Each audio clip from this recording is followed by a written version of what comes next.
Perkenalkan, nama saya Stefan Ignatius Jose Lodo.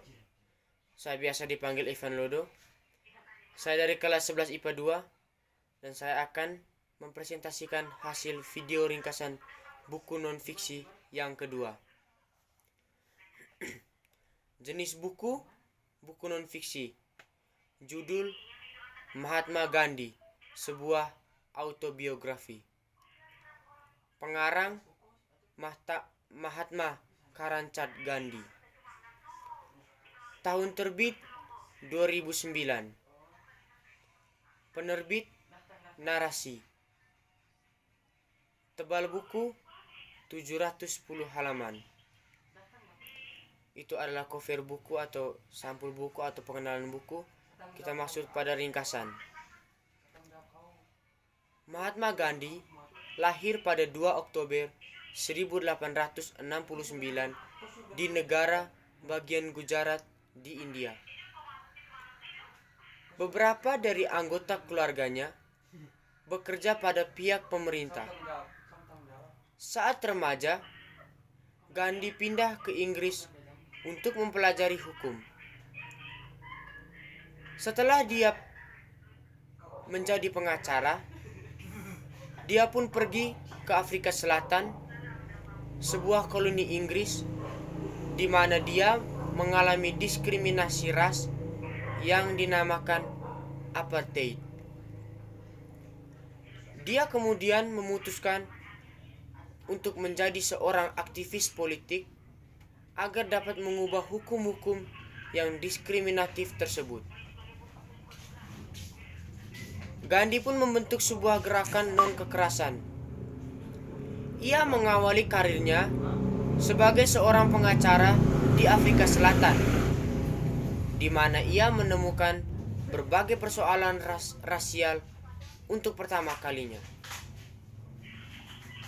Suatu ketika, dalam perjalanan di atas kereta api menuju Pretoria, Gandhi diminta meninggalkan kursi penumpang kelas 1 yang ditumpanginya, meskipun ia telah membayar tiketnya.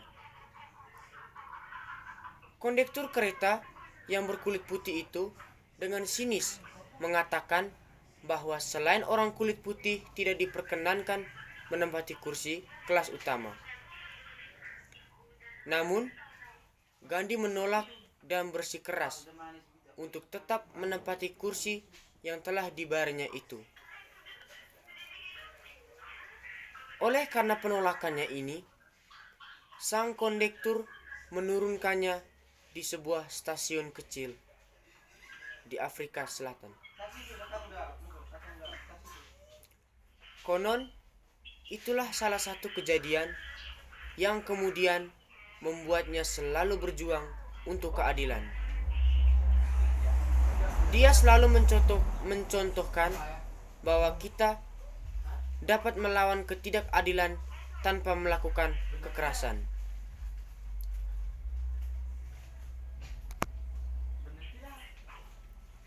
Semasa di Afrika Selatan lah Gandhi mulai mengembangkan idenya yang disebut ahimsa atau anti kekerasan dan mengajarkan orang-orang India yang hidup di sana bagaimana menerapkan ahimsa untuk mengatasi berbagai ketidakadilan yang mereka alami.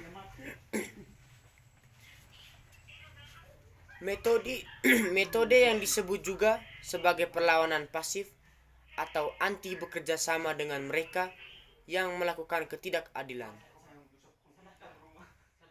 Gandhi yakin bahwa dengan menolak bekerja sama, si oknum akhirnya akan menyadari kesalahannya dan kemudian menghentikan sikap tak adilnya. Ketika kembali ke India, dia membantu dalam proses kemerdekaan India dari jajahan Inggris.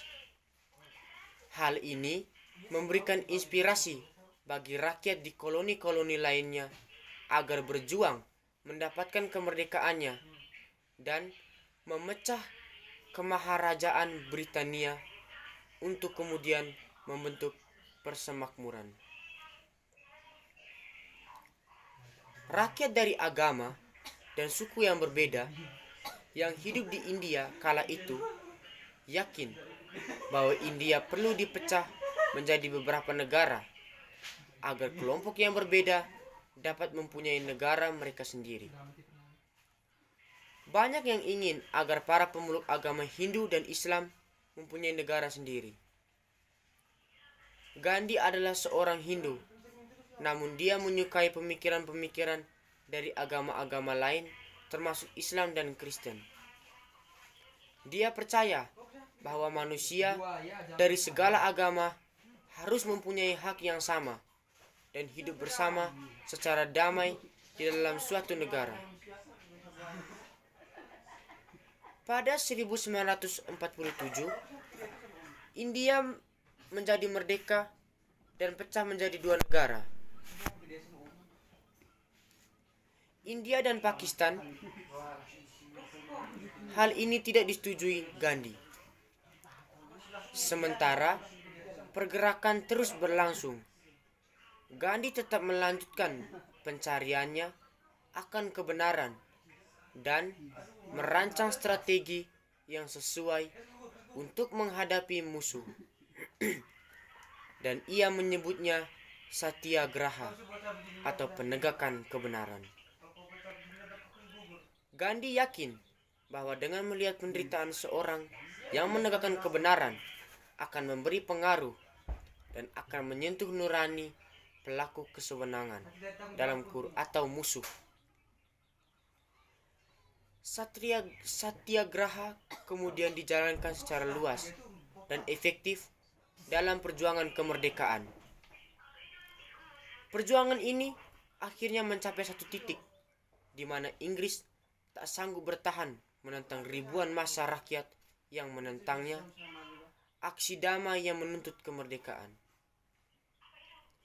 Betapapun Gandhi yakin kepada setiap usaha dan perjuangan yang dilakukan oleh mereka yang dibimbing langsung olehnya dalam menjalankan Satyagraha, dan karena ajaran dan pelatihan Satyagraha inilah perjuangannya membawa hasil.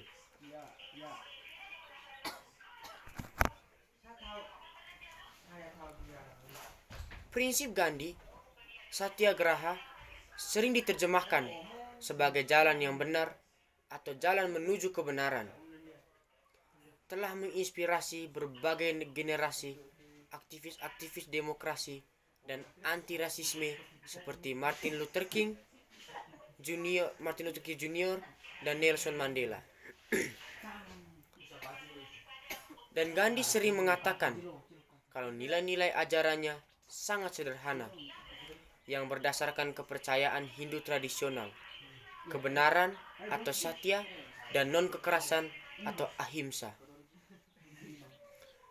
Pada tanggal 30 Januari tahun 1948, Mahatma Gandhi dibunuh oleh seorang lelaki Hindu yang marah kepada Gandhi karena ia terlalu memihak kepada kaum muslim.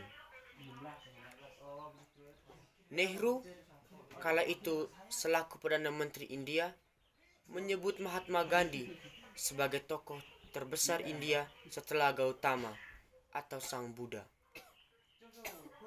Ketika diminta untuk mengomentari tentang Gandhi, Einstein mengatakan, pada saatnya akan banyak orang yang tak percaya dan takjub bahwa pernah hidup seorang seperti Mahatma Gandhi di muka bumi. Winston Churchill, Perdana Menteri Inggris, menyebutnya naked fakir. Lalu ajaran-ajaran Mahatma Gandhi tersebut masih diajarkan dan masih menjadi warisan budaya dan masih menjadi ajaran-ajaran moral yang berlaku bagi beberapa negara. Namun hingga sekarang masih saja ada negara-negara atau orang-orang yang berlaku rasis kepada kulit hitam, khususnya pada negara-negara barat. Oleh karena itu, kita tidak boleh membeda-bedakan orang berdasarkan warna kulit, ataupun agama, ataupun suku dan budaya. Sekian dan terima kasih.